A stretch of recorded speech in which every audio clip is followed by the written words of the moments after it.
lagay na natin ang ating olive oil. Ayan. So, ito guys, sobrang mainit yung mantika, kaya uunahin natin yung sibuyas. Or else, yung ating bawang ay masusunog.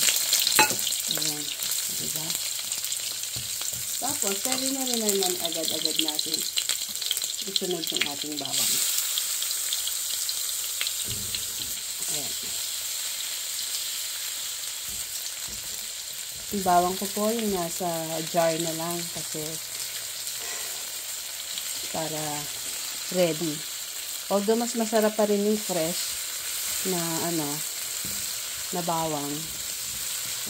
No choice po tayo, wala akong extra. Ayan.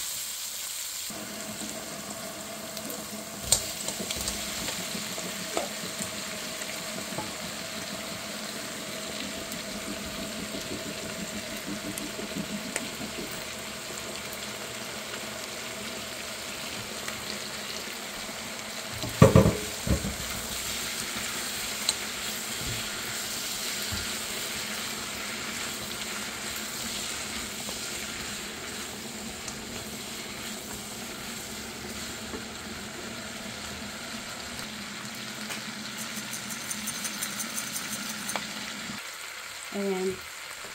At ilalagay na po natin ang ating coconut milk.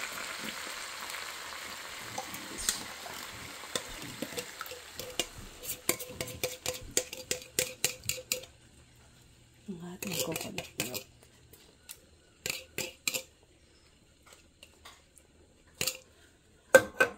Tulog. Ayan.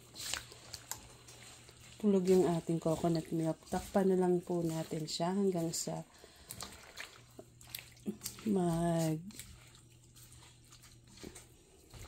magmantika at bago po natin isasama yung ating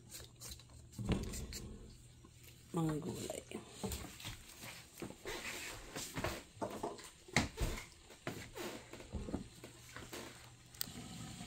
Kumukulo na siya guys, pwede na natin ilagay yung mga lagyan po muna natin siya ng patis. At pwede na rin natin ilagay yung mga gulay niya para tumalab yung lasa ng ating coconut milk.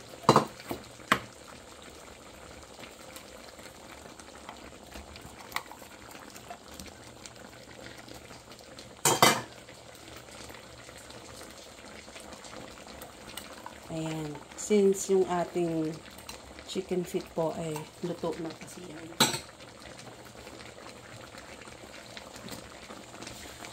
Ay, tumatalon po siya. Ayan. Ang ganda ng kulay.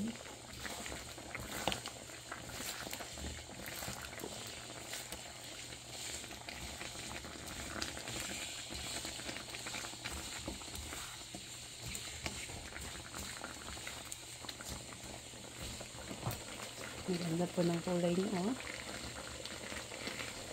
Takpan po natin siya ulit.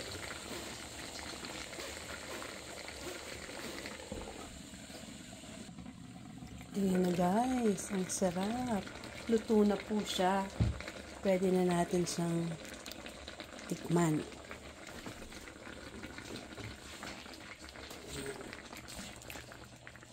Yung ating gulay po siya, malutong-lutong pa. Ayan na. Tara na guys, tikman na natin.